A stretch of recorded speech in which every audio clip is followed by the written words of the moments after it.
A reading from Exodus chapter 32, verses 1 through 14.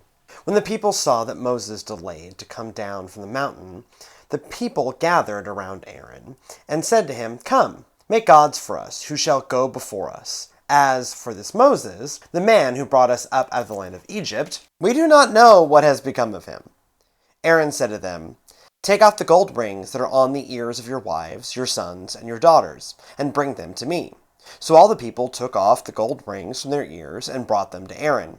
He took the gold from them, formed it into a mold, and cast an image of a calf. And they said, "These are your gods, O Israel, who brought you up out of the land of Egypt." When Aaron saw this, he built an altar before it. And Aaron made proclamation and said, "Tomorrow shall be a festival to the Lord."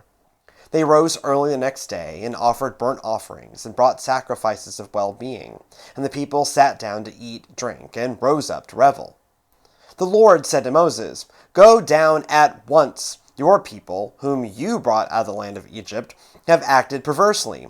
They have been quick to turn aside from the way that I commanded them. They have cast for themselves an image of a calf, and have worshipped it, and sacrificed to it, and said, 'These are your gods, O Israel, who brought you up out of the land of Egypt.'" The Lord said to Moses, "I have seen this people, how stiff-necked they are. Now let me alone, so that my wrath may burn hot against them, and I may consume them, and of you I will make a great nation." But Moses implored the Lord his God, and said, "O Lord, why does your wrath burn hot against your people, whom you brought out of the land of Egypt, with great power and with a mighty hand? Why should the Egyptians say, 'It was with evil intent that he brought them out to kill them in the mountains, and to consume them from the face of the earth'? Turn your fierce wrath, change your mind, and do not bring disaster on your people. Remember Abraham, Isaac, and Israel, your servants, how you swore to them by your own self, saying, 'I will multiply your descendants like the stars of heaven, and all this land that I have promised I will give your descendants, and they shall inherit it forever.' And the Lord changed his mind about the disaster that he planned to bring on his people. When I was 19, the woman that I was dating at the time threatened to steal my watch. She felt like I spent all our time together checking said watch and worrying about arriving late to my next thing. This probably should have told both of us something about the state of that particular relationship, but looking back, she captured something about my character at that moment in my life. I spent up to 20 hours per day in a hurry, and my reaction to her criticism also captured something telling. I didn't get what she was so worried about. I had a run from the age of 18 to the age of 30 where my work-life balance didn't exist. I rushed from place to place. I failed to balance a college prep high school, undergrad, and 6 years of graduate school with a heavy extracurricular load, jobs, and a personal life. I still work and rush too much. The day before I wrote this piece, I was up for over 20 hours, working all but 2 of them. However, the real height of my workaholism came in that 12-year stretch. High school, college, teaching, grad school, international missions, and founding a church. When that run ended, I moved to be a solo pastor in Lexington, Texas, and I looked back at that period with the regrets of an addict. The human brain can be a surprisingly simple machine at times. It doesn't differentiate causes of stress. Stress is stress. The human endocrine system sees no difference between a hyper-programmed 20-something and running from a lion. I essentially spent that entire season of my life high on adrenaline and cortisol. My lifestyle deliberately flooded my system with those hormones, and I lived in that perpetual state of tunnel vision that they invoke. Any good 12-step program includes a piece where you apologize to those whom you harmed through your addiction. Looking back at my late teens and 20s, now no longer living so high on stress, I comprehend the wreckage, failed relationships, unfulfilled responsibilities, missed opportunities, and the overwhelming sense that if I could have done a smaller number of things far better. If I hadn't rushed, if I took my time, I would have treated people better, accomplished less, and maybe found greater peace.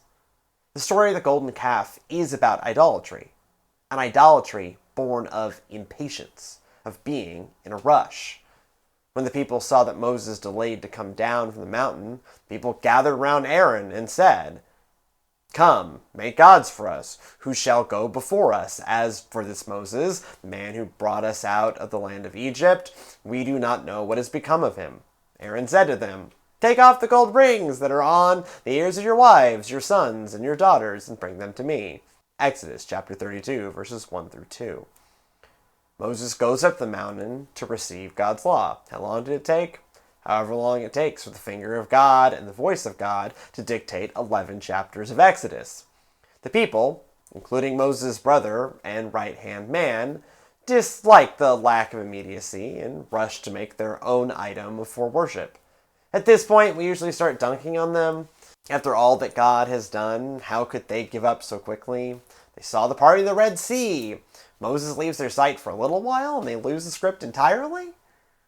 We marvel at their failure or simply use this scene as emblematic of humans' innate idolatrousness.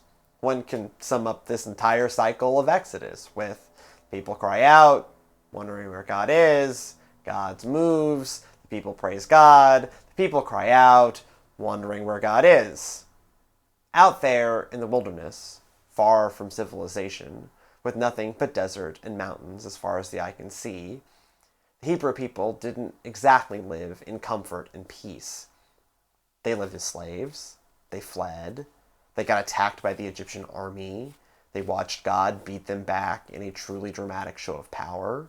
From there, they moved constantly, day after day, month after month, with no homes but their tents and no food except what fell from heaven. The trauma of their previous life and escape and the strain of constant movement in hostile terrain left them with huge amounts of stress and adrenaline. Moses' delay found them at a moment of weakness, not one of strength. They too were high on stress. And believe me, one doesn't always make the best choices in that situation. I don't want to create an excuse that you can do whatever you want and blame it on being high at the time. Got caught in idolatry? It's okay, I was high. No. Instead, I wonder how the increasingly overstuffed nature of modern life impacts the human soul. I approach this as perhaps the chief among sinners in this regard. I see it even in the life of my own family. We managed to avoid major kid activities for the first 7 years of our son's life, but now the shuttle service from Scouts to choir to run club operates in full force every week. No one has time. Work, kids, family, whatever, pulls us from place to place to place. The combo can kill us, mind, body, and soul. In that perpetual state, it can be hard to summon the patience to wait on the Lord, and far easier to offer up our own expedient. For me to end this by saying, "Slow down," would constitute hypocrisy in the extreme and serves no one. We cannot withdraw from this world. Bills have to get paid. Kids have to get to soccer. Aging parents need care. I merely want us all to know the spiritual risks that our world creates for us. Maybe, despite our run-and-gun way of life, we can see God through the miasma of stress.